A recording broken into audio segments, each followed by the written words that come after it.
دوستان ارادت، امیدوارم که حالتون خوب باشه.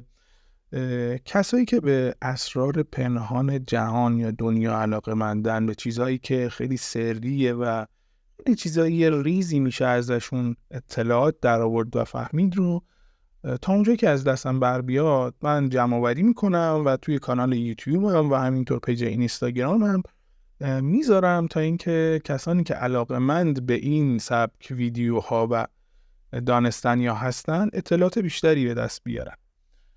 خب امروز میخوایم این ویدیو رو با عنوان فراماسونری ها شروع کنیم.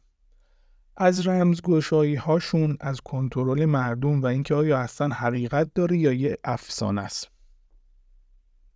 خب تو این ویدیو قصد داریم درباره یکی از موضوعات جذاب و مورد بحث در جامعه بین المللی صحبت کنیم.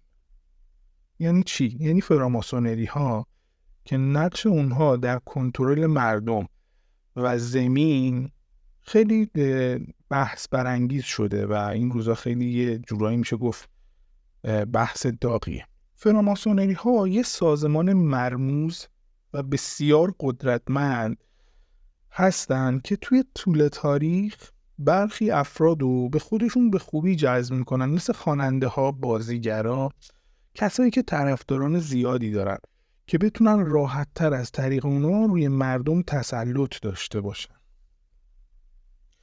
و از قرون وسطا یه جورایی میشه گفتش که به عنوان یک اتحادیه حرفه‌ای توی اروپا شکل گرفتن.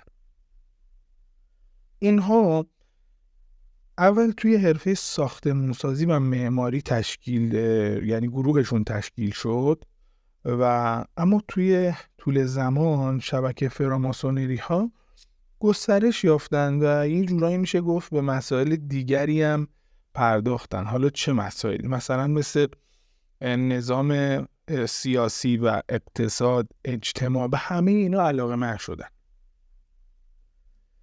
و موفق هم شدن و نفوذ عجیبی توی این نظام سیاسی و اقتصادی و همه اینا داشتن و قدرت خودشون رو خیلی خوب به دست آوردن. حتی توی جریان‌های تاریخی هم نقش مهمی داشتن و دارن، مثل انقلاب فرانسه، مثل جنگ جهانی که اینا رو راه انداختن و بعد هم به موقعش سرکوب و کنترل کردن. حالا اگه میخوایم بیشتر در مورد این فرقه آشنا بشیم، چند تا منبع قابل اعتماد برای مطالعه من میتونم بهتون معرفی کنم. حالا دو سه تا کتاب مثل همون فراماسونری های تاریخ رمز و رازهاشون که از هنری دریسکل هست که در مورد تاریخ و اصول به وجود اومدن ماسون ها داره توش صحبت میکنه، یا سیکرت آف د فراماسون از دنیل ویلیامز که در مورد سازماندهی و عقاید فراماسون ها میگه.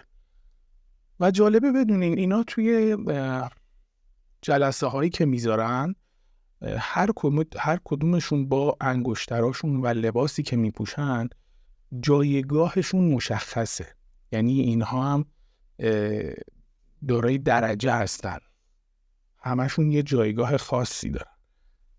از اون جالبتر اینه که 99% مردم نمیدونن سال 57 چه اتفاقی افتاد که توی ایران انقلاب شد.